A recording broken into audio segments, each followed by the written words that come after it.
दोस्तों, बॉलीवुड की रोमांटिक फिल्में तो आप देखते ही होंगे, मगर आज हम आपके लिए बॉलीवुड की वो सच्ची प्रेम कहानियाँ लेकर आए हैं जो बहुत कम लोग जानते हैं। ये लव स्टोरी ऐसी हैं जो आपको प्यार की गहराई का एहसास कराएंगी।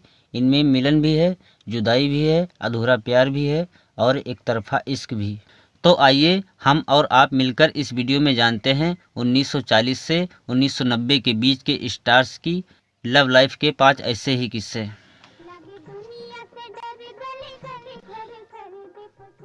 शुरुआत 1940 से करते हैं। उन दिनों शोभना सामर्थ एक्ट्रेस नूतन और तनुजा की मां काजोल की नानी टॉप एक्ट्रेस हुआ करती थीं।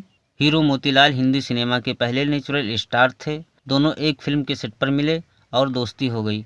मोतीलाल के बारे में ये कहा जाता था कि वो जिस चीज़ को चाह लेते थे उसे हासिल करके ही दम लेते थे। उनका तेज़ रफ्तार में कार चलाना, घुड़सवारी करना और हवाई जहाज़ उड़ाना बेहद पसंद था। शोभना और मोतीलाल में एक बात कॉमन थी, वो ये कि दोनों ने ज़िंदगी अपनी शर्तों पर जी।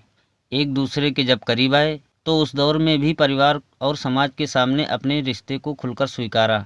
दिलचस्प बात ये थी कि शोभना समर्थ और मोतीलाल की लव स्टोरी काफ़ी अनोखी है।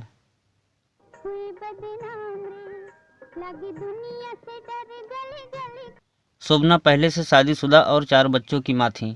सागर मूवीटोन प्रोडक्शन हाउस में उनकी और मोतीलाल की दोस्ती की शुरुआत हुई। कुछ समय बाद ही उन्होंने प्रोडक्शन हाउस से दूरी बना ली थी, लेकिन दोनों दोस्त बने रहे। कुछ समय बाद शोभना समर्थ का पद से अलगाव हो गया। ये वक्त था जब वो इमोशनली मोतीलाल के बहुत करीब आ गईं। मोतीलाल ने उन्हें प्रपोज भी किया, लेकिन उनके उस प्रपोजल में शोभना समर्थ ने कोई दिलचस्पी नहीं दिखाई और परिवार के साथ मुंबई छोड़कर खंडाला शिफ्ट हो गई। मोतीलाल को उनका ये बर्ताव बिल्कुल भी रास नहीं आया। इसके बाद उन्होंने अपने प्यार के इजहार का अनोखा तरीका अपनाया। मोतीलाल ने एक हेलीकॉप्टर किराए पर लिया और शोभना सामर्थ के घर की छत पर कई चक्कर लगाए। इसके बाद उन्होंने लव लेटर को पत्थर में लपेटकर फेंका। फिर उन्होंने शोभना सामर्थ के कमरे का शीशा तोड़कर उन्हें आई लव यू कहा। मोतीलाल के इस प्रपोजल को देखकर उन्होंने हामी भर दी। दोनों का ये रिश्ता काफ़ी लंबे समय तक चला, लेकिन कभी शादी नहीं की। दोस्तों, ये थी पहली प्रेम कहानी। दूसरा किस्सा एक तरफा प्यार का है। 1975 में आई फिल्म उलझन से इस दर्दनाक लव स्टोरी की शुरुआत हुई। फिल्म में लीड एक्टर थे संजीव कुमार, जिन्होंने शोले, अंगूर और पति पत्नी और वो जैसी फिल्मों में काम किया था। मेरी जिंदगी के साथ खिलवाड़ तुमने क्यों किया? जवाब दो, क्यों किया? वहीं सुलक्षणा पंडित फिल्म की हीरोइन थीं, जो अपनापन, खानदान और हेरा फेरी जैसी फिल्मों का हिस्सा रहीं। खास बात ये थी कि वो अपनी फिल्मों के गाने खुद गाया करती थीं। फिल्म उलझन की शूटिंग के दौरान ही सुलक्षणा संजीव कुमार को पसंद करने लगीं। डैडी बनने वाले। कुछ समय बाद उन्होंने अपने प्यार का इजहार भी कर दिया था, लेकिन संजीव कुमार ने उन्हें मना कर दिया। वो उन्हें सिर्फ अपना दोस्त मानते थे। उन्होंने सुलक्षणा को बहुत समझाया कि इन सब चीज़ों पर ध्यान देने के बजाय वो अपने करियर पर फोकस करें। उधर सुलक्षणा का प्यार संजीव के लिए कम नहीं हुआ, बल्कि और बढ़ता ही गया। उन्होंने कई बार संजीव को मनाया, लेकिन वो नहीं माने। जब उन्होंने शादी के लिए साफ तौर पर मना कर दिया, तब सुलक्षणा को बहुत गहरा सदमा लगा और वो डिप्रेशन में चली गईं।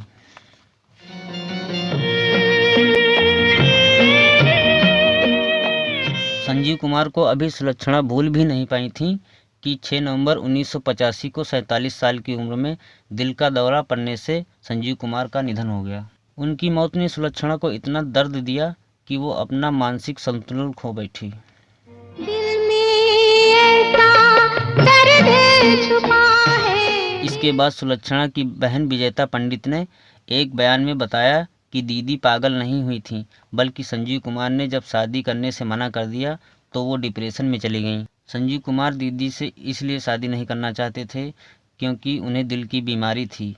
वो जानते थे कि उनकी मौत कभी भी हो सकती है। ऐसे में वो दीदी की ज़िंदगी बर्बाद नहीं करना चाहते थे। वो दोनों ही एक दूसरे को बहुत प्यार करते थे। संजीव कुमार के निधन के बाद सुलक्षणा पूरी तरह से टूट गई थीं। उनका मानसिक संतुलन पूरी तरह से बिगड़ गया था। हालात ये थे कि उनके पास काम नहीं था और पैसे की कमी हो गई थी, जिस वजह से उन्हें अपना घर भी बेचना पड़ा था। दोस्तों, ये थी दूसरी लव स्टोरी। अब आइए चलते हैं तीसरी लव स्टोरी की तरफ। दोस्तों, तीसरी लव स्टोरी है हिंदी सिनेमा की ट्रेजेडी क्वीन कही जाने वाली मीना कुमारी और फिल्म डायरेक्टर, प्रोड्यूसर और राइटर सावन कुमार की। 1966-67 में सावन कुमार को फिल्म गोमती के किनारे के लिए एक हीरोइन चाहिए थी। तब उनके दोस्त BN शर्मा ने सुझाव दिया कि फिल्म की लीड रोल के लिए मीना कुमारी से बेहतरीन कोई दूसरी एक्ट्रेस नहीं हो सकती। नाचने वाली मुझे अपनी उंगलियों पे नचाने की जुर्रत कर रही है। उस समय मीना कुमारी टॉप एक्ट्रेस में शामिल थीं, जबकि सावन बॉलीवुड में खुद को स्थापित करने के लिए संघर्ष कर रहे थे, जिस वजह से उन्हें अप्रोच करने से सावन कुमार झिझक रहे थे। हालांकि उन्होंने हिम्मत करके मीना कुमारी को फ़ोन किया। फ़ोन मीना कुमारी की बहन ने उठाया और घर पर मिलने को बुलाया। घर पहुंचकर उन्होंने मीना कुमारी जी को कहानी सुनानी शुरू कर दी। ये देखकर वो हैरान रह गईं कि एक बेहद कम उम्र का लड़का उन्हें कहानी सुना रहा है। उन्होंने फिल्म साइन कर ली। फिल्म की आधी शूटिंग पूरी हुई ही थी कि अचानक मीना कुमारी जी बीमार पड़ गईं। इस कारण शूटिंग बीच में ही रोकनी पड़ी। फिल्म की शूटिंग 1968 में शुरू हुई थी, लेकिन मीना कुमारी की वजह से फिल्म 1972 में रिलीज हो पाई। इस दौरान मीना कुमारी और सावन कुमार काफ़ी नज़दीक आ गए थे।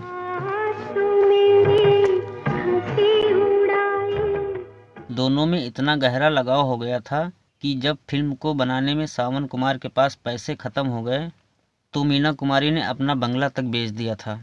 वो इतनी बीमार थीं कि फिल्म का सीन देते वक्त वो गिर जाती थी, लेकिन इसके बावजूद उन्होंने फिल्म पूरी की। मीना अपने पति कमाल अमरोही से अलग होने के बाद वैसे भी काफ़ी अकेले थीं और शराब पीने की आदी हो चुकी थीं। 1972 में तबीयत खराब होने के बाद मीना कुमारी को सेंट एलिजाबेथ नर्सिंग होम में भर्ती कराया गया था। तब सावन कुमार ने ही उनकी देखभाल की थी। सावन ने एक इंटरव्यू में बताया था, जब मीना कुमारी उल्टियाँ करती तब खून निकलता था। मैं उसे अपने हाथ में ले लेता, उनका चेहरा साफ करता और फिर सुला देता। एक बार मीना कुमारी ने उनसे कहा था, तुम पहले ऐसे इंसान हो जिसमें मैं भगवान को देखती हूँ। मैं तुम्हारे हाथ में जब खून की उल्टी करती हूँ, तुम उसे इकट्ठा करते हो। तुम एक बार भी जाहिर नहीं करते कि अच्छा नहीं लग रहा है। आज तक मेरे साथ ना तो मेरी बहनों ने और ना ही किसी दोस्त और रिश्तेदार ने ऐसा किया। मेरी बेडशीट पर दाग भी लग जाता था तो मैं खुद ही उसे बदलती थी। बीमारी के दौरान ही मीना कुमारी ने सावन कुमार को शादी के लिए प्रपोज किया था, लेकिन लीवर की गंभीर बीमारी से जूझ रही मीना कुमारी का निधन हो गया।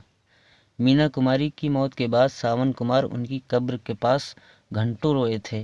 कहा जाता है कि सावन कुमार मीना कुमारी की ज़िंदगी के आखिरी शख्स थे। उम्र में काफ़ी ज़्यादा अंतर होने के बावजूद दोनों ने प्यार किया और शादी भी करना चाहते थे, लेकिन दोनों की ये ख्वाहिश अधूरी रह गई। दोस्तों, ये थी तीसरी प्रेम कहानी। अब आते हैं चौथी प्रेम कहानी की तरफ। चौथी प्रेम कहानी बॉलीवुड की वीनस मधुबाला और एक्टर प्रेमनाथ की है। इनकी लव स्टोरी 1951 में शुरू हुई। फिल्म बादल में पहली बार दोनों एक दूसरे के अपोजिट नजर आए थे।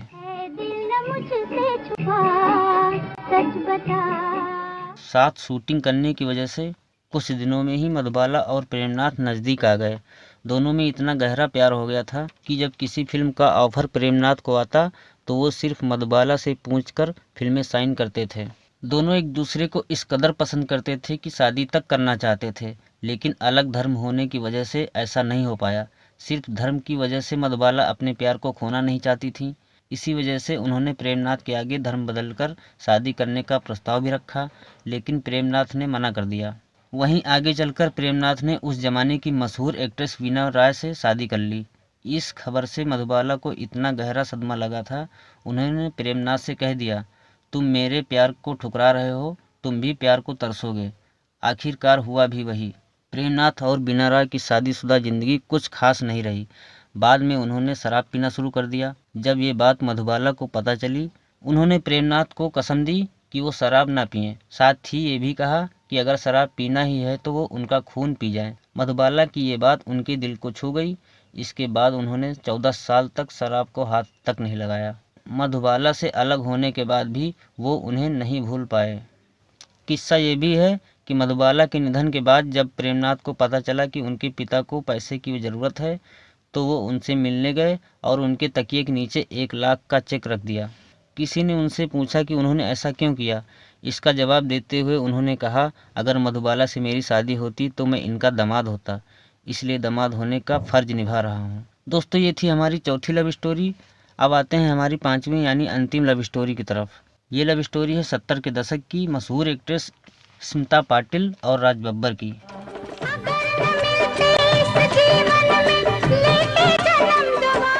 दोनों जमाने से लड़कर एक हुए, मगर किस्मत को कुछ और ही मंजूर था। दोनों मिलकर भी बिछड़ गए। दोनों की पहली मुलाकात 1982 में फिल्म भीगी पलकें की शूटिंग के दौरान हुई थी। पहली मुलाकात में ही दोनों की नोक-झोंक हो गई, लेकिन पहली नज़र में स्मिता को राज पसंद करने लगे थे। ज़्यादा समय साथ बिताने की वजह से स्मिता भी उन्हें पसंद करने लगी थी।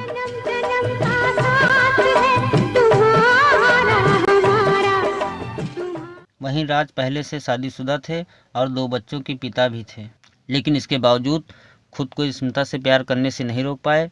दोनों का ये रिश्ता इस कदर परवान चढ़ गया कि वो शादी भी करना चाहते थे।